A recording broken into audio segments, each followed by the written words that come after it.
favoured by his mild disposition. His pockets are searched, and his sword and pistols taken from him. When I found myself on my feet, I looked about me, and must confess I never beheld a more entertaining prospect. The country around appeared like a continued garden, and the enclosed fields, which were generally 40 feet square, resembled so many beds of flowers. These fields were intermingled with woods of half a stang, and the tallest trees, as I could judge, appeared to be 7 feet high.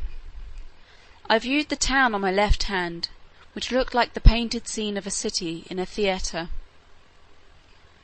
I had been for some hours extremely pressed by the necessities of nature, which was no wonder, it being almost 2 days since I had last disburdened myself. I was under great difficulties between urgency and shame. The best expedient I could think of was to creep into my house, which I accordingly did, and shutting the gate after me, I went as far as the length of my chain would suffer, and discharged my body of that uneasy load. But this was the only time I was ever guilty of so uncleanly an action, for which I cannot but hope the candid reader will give some allowance, after he has maturely and impartially considered my case and the distress I was in. From this time my constant practice was, as soon as I rose, to perform that business in open air, at the full extent of my chain, and due care was taken every morning before company came, that the offensive matter should be carried off in wheelbarrows, by 2 servants appointed for that purpose. I would not have dwelt so long upon a circumstance that, perhaps at first sight, may appear not very momentous, if I had not thought it necessary to justify my character, in point of cleanliness, to the world, which, I am told, some of my maligners have been pleased, upon this and other occasions, to call in question. When this adventure was at an end, I came back out of my house, having occasion for fresh air. The emperor was already descended from the tower, and advancing on horseback towards me, which had like to have cost him dear, for the beast, though very well trained, yet wholly unused to such a sight, which appeared as if a mountain moved before him, reared up on his hind feet, but that prince, who is an excellent horseman, kept his seat, till his attendants ran in, and held the bridle, while his majesty had time to dismount. When he alighted, he surveyed me round with great admiration, but kept beyond the length of my chain. He ordered his cooks and butlers, who were already prepared, to give me victuals and drink, which they pushed forward in a sort of vehicle, upon wheels, till I could reach them. I took these vehicles, and soon emptied them all. 20 of them were filled with meat, and 10 with liqueur. Each of the former afforded me 2 or 3 good mouthfuls, and I emptied the liqueur of 10 vessels, which was contained in earthen vials, into one vehicle, drinking it off at a draught, and so I did with the rest. The empress and young princes of the blood of both sexes, attended by many ladies, sat at some distance in their chairs. But upon the accident that happened to the emperor's horse they alighted and came near his person, which I am now going to describe. He is taller by almost the breadth of my nail than any of his court, which alone is enough to strike an awe into the beholders. His features are strong and masculine, with an Austrian lip and arched nose. His complexion olive, his countenance erect, his body and limbs well proportioned, all his motions graceful, and his deportment majestic. He was then past his prime, being 28 years and 3/4 old, of which he had reigned about 7 in great felicity, and generally victorious. For the better convenience of beholding him, I lay on my side, so that my face was parallel to his, and he stood but 3 yards off. However, I have had him since many times in my hand, and therefore cannot be deceived in the description. His dress was very plain and simple, and the fashion of it between the Asiatic and the European. But he had on his head a light helmet of gold, adorned with jewels and a plume on the crest. He held his sword drawn in his hand to defend himself, if I should happen to break loose. It was almost 3 inches long, the hilt and scabbard were gold enriched with diamonds. His voice was shrill, but very clear and articulate, and I could distinctly hear it when I stood up. The ladies and courtiers were all magnificently clad, so that the spot they stood upon seemed to resemble a petticoat spread upon the ground, embroidered with figures of gold and silver. His Imperial Majesty spoke often to me, and I returned answers, but neither of us could understand a syllable. There were several of his priests and lawyers present, as I conjectured by their habits, who were commanded to address themselves to me, and I spoke to them in many languages as I had the least smattering of, which were High and Low Dutch, Latin, French, Spanish, Italian, and Lingua Franca, but all to no purpose. After about 2 hours the court retired, and I was left with a strong guard, to prevent the impertinence, and probably the malice of the rabble, who were very impatient to crowd about me as near as they durst, and some of them had the impudence to shoot their arrows at me, as I sat on the ground by the door of my house, whereof one very narrowly missed my left eye. But the colonel ordered 6 of the ringleaders to be seized, and thought no punishment so proper as to deliver them bound into my hands, which some of his soldiers accordingly did, pushing them forward with the butt ends of their pikes into my reach. I took them in my right hand, put 5 of them into my coat pocket, and as to the 6th, I made a countenance as if I would eat him alive. The poor man squalled terribly, and the colonel and his officers were in much pain, especially when they saw me take out my penknife. But I soon put them out of fear, for, looking mildly, and immediately cutting the strings he was bound with, I set him gently on the ground, and away he ran. I treated the rest in the same manner, taking them one by one out of my pocket, and I observed both the soldiers and people were highly delighted at this mark of my clemency, which was represented very much to my advantage at court. Towards night I got with some difficulty into my house, where I lay on the ground, and continued to do so about a fortnight, during which time the emperor gave orders to have a bed prepared for me. 600 beds of the common measure were brought in carriages, and worked up in my house. 150 of their beds, sewn together, made up the breadth and length, and these were 4 double, which, however, kept me but very indifferently from the hardness of the floor, that was of smooth stone. By the same computation they provided me with sheets, blankets, and coverlets, tolerable enough for one who had been so long inured to hardships. As the news of my arrival spread through the kingdom, it brought prodigious numbers of rich, idle, and curious people to see me, so that the villages were almost emptied, and a great neglect of tillage and household affairs must have ensued, if his Imperial Majesty had not provided, by several proclamations and orders of state, against this inconveniency.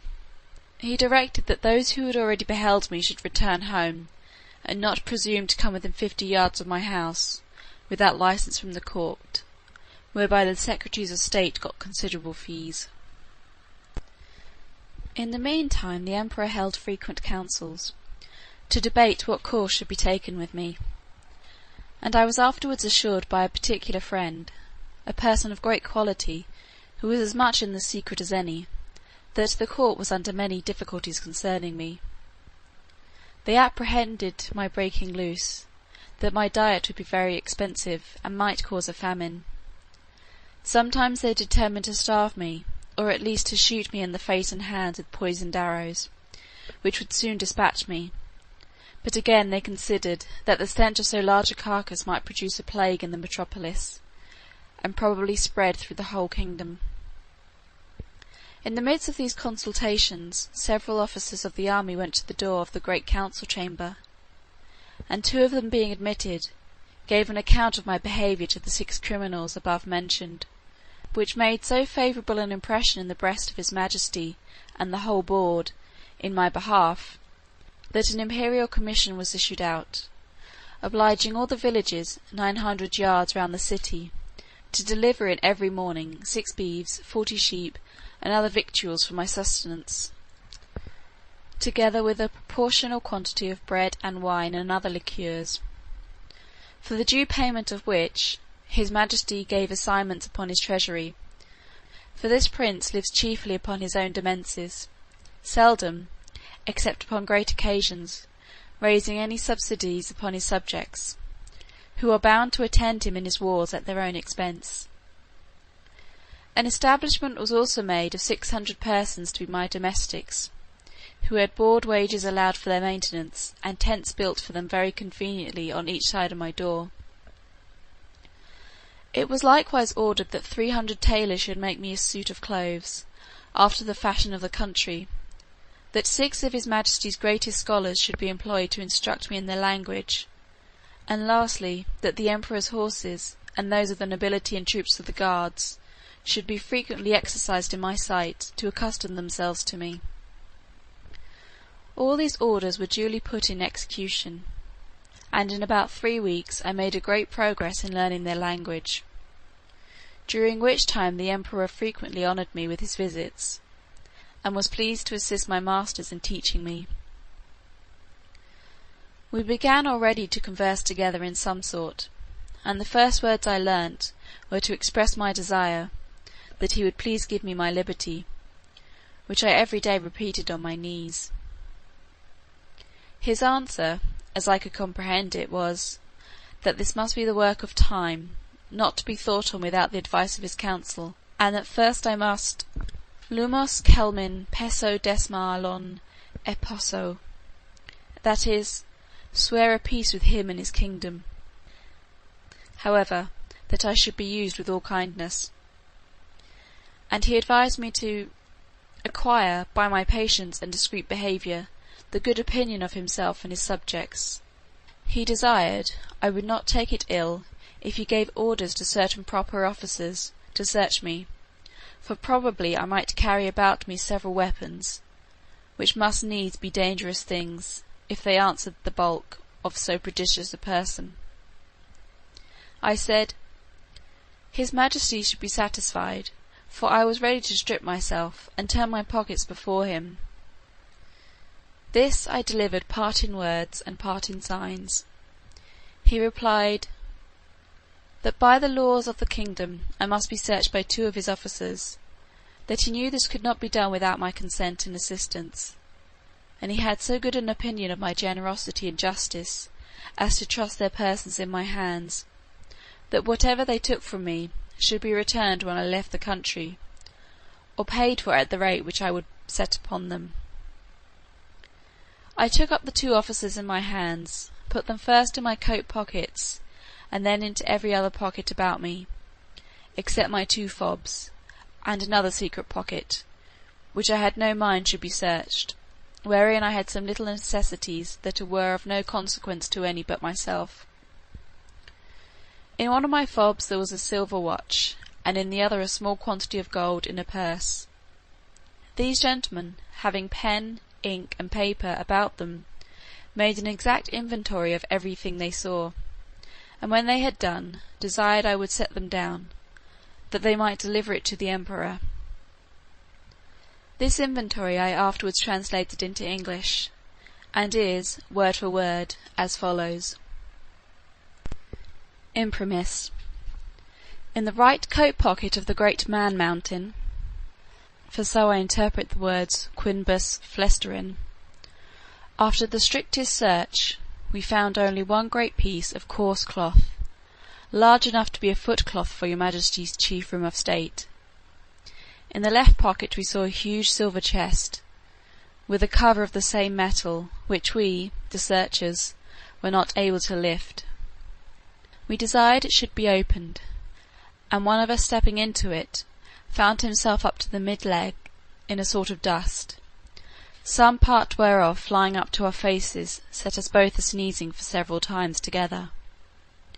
In his right waistcoat pocket we found a prodigious bundle of white thin substances, folded one over another, about the bigness of 3 men, tied with a strong cable, and marked with black figures, which we humbly conceived to be writings, every letter almost half as large as the palm of our hands. In the left there was a sort of engine, from the back of which were extended 20 long poles, resembling the palisadoes before your Majesty's court, wherewith we conjectured the man mountain combs his head, for we did not always trouble him with questions, because we found it a great difficulty to make him understand us. In the large pocket, on the right side of his middle cover, so I translated the word ranfulo, by which they meant my breeches, we saw a hollow pillow of iron, about the length of a man, fastened to a strong piece of timber larger than the pillar, and upon one side of the pillar were huge pieces of iron sticking out, cut into strange figures, which we know not what to make of. In the left pocket, another engine of the same kind. In the smaller pocket on the right side were several round flat pieces of white and red metal, of different bulk.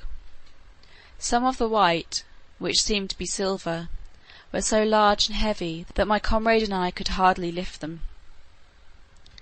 In the left pocket were 2 black pillars irregularly shaped. We could not, with difficulty, reach the top of them, as we stood at the bottom of his pocket.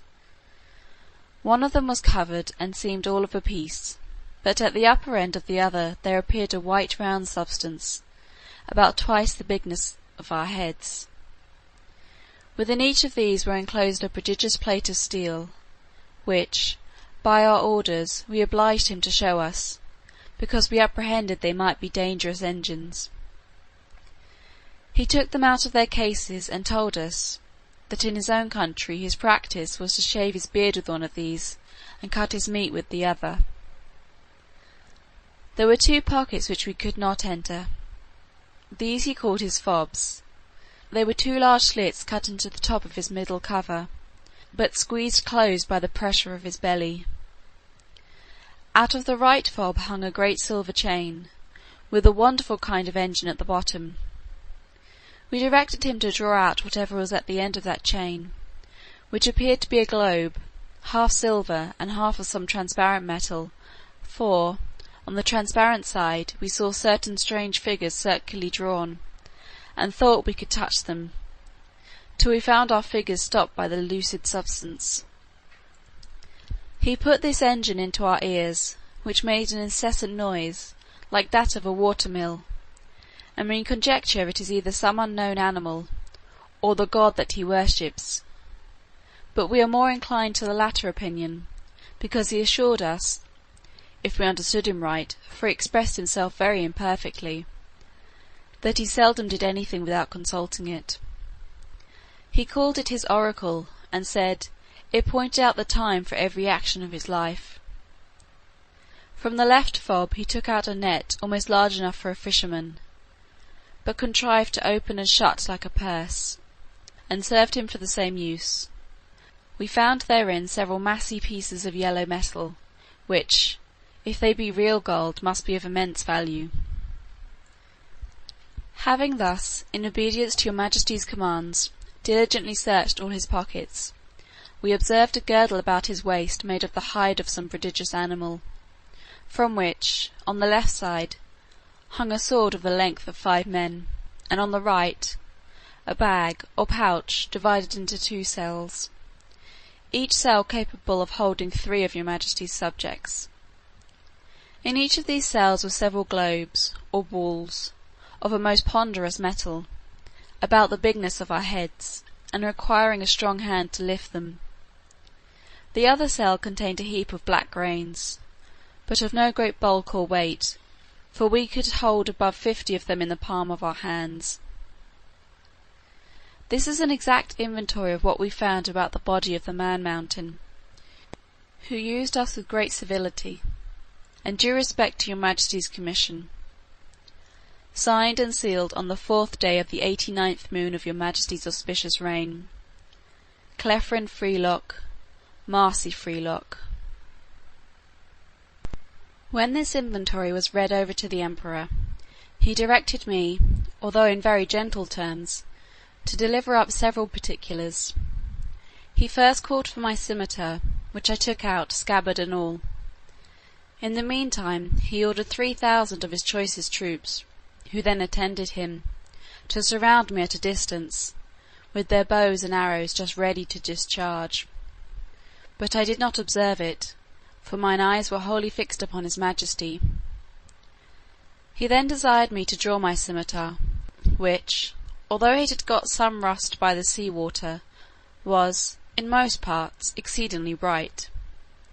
I did so, and immediately all the troops gave a shout between terror and surprise, for the sun shone clear, and the reflection dazzled their eyes. As I waved the scimitar to and fro in my hand, his majesty, who is a most magnanimous prince, was less daunted than I could expect. He ordered me to return it into the scabbard, and cast it on the ground as gently as I could, about 6 feet from the end of my chain. The next thing he demanded was of the hollow iron pillars, by which he meant my pocket pistols. I drew it out, and at his desire, as well as I could, expressed to him the use of it, and charging it only with powder, which, by the closeness of my pouch, happened to escape wetting in the sea, an inconvenience against which all prudent mariners take special care to provide, I first cautioned the emperor not to be afraid, and then I let it off in the air. The astonishment here was much greater than at the sight of my scimitar. Hundreds fell down as if they had been struck dead, and even the emperor, although he stood his ground, could not recover himself for some time. I delivered up both my pistols in the same manner as I had done my scimitar, and then my pouch of powder and bullets, begging him that the former might be kept from fire, for it would kindle with the smallest spark, and blow up his imperial palace into the air. I likewise delivered up my watch, which the emperor was very curious to see, and commanded 2 of his tallest yeoman guards to bear it on a pole upon their shoulders, as draymen in England do a barrel of ale. He was amazed at the continual noise it made, and the motion of the minute hand, which he could easily discern, for their sight is much more acute than ours. He asked the opinions of his learned men about it, which were various and remote, as the reader may well imagine without my repeating, although indeed I could not very perfectly understand them. I then gave up my silver and copper money, my purse, with 9 large pieces of gold, and some smaller ones, my knife and razor, my comb and silver snuff-box, my handkerchief and journal-book. My scimitar, pistols, and pouch were conveyed in carriages to his majesty's stores, but the rest of my goods were returned to me.